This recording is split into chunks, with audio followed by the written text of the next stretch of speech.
High বন্ধুরা, তো আজকেও চলে আসলাম আরেকটা ভিডিও নিয়ে। আর সকালটা শুরু হলো আমার এই পুচকি বোনটাকে নিয়ে। সকাল হলেই আমাদের বাড়ি, আর আমার বাড়ির আর কি কিছু কিছু মানুষ ভাবে কাজগুলো এরকম চুটকিতে হয়ে যায়, কিন্তু না, এগুলো হচ্ছে সব এডিটের কামাল।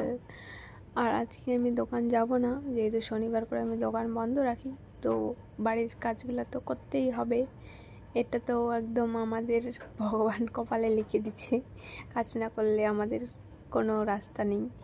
তারপর সব গুছানোর শেষ, এবার চলে আসলাম নদীতে যেগুলো আমাদের কাপড় লাগবে না ওগুলো ফেলে দিতে।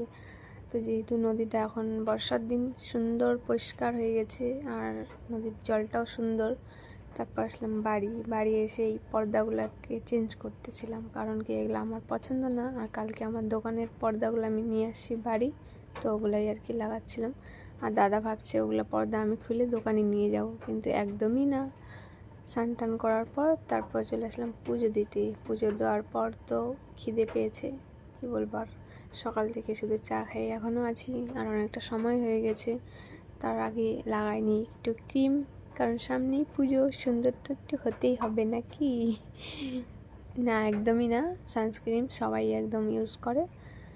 আর আজকের আমাদের সবজি হচ্ছে চাল কুমড়ো আর মাছ, আর হচ্ছে তোমার ভেন্ডি ভাজা। খাইতে না খেতে পুচকিটা আবারও চলে আসলে, যেহেতু ও শুনছে আজকে আমি দোকান যাইনি। আর দেখো, ওকে আমি সকালে নীল পালিশ পরা দিচ্ছি, আর বিকালে কী অবস্থা। আর দেখো, এগুলো আমার বাড়ির পেয়ারা। তো মামিকে নিয়ে বললাম চলো মামি একটু বাইরে যাই।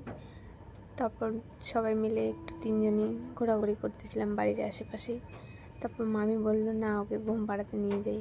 আর এদিকে দেখতেছো আমাদের চুটকু পুটকুগুলার মারামারি, কি করব, ঘুমও পাচ্ছিল না। তারপর বসে এই বোনগুলোর সাথে একটু আড্ডা মারলাম। তো আজকের জন্য টাটা, বাই বাই। ভিডিওটা ভালো লাগলে লাইক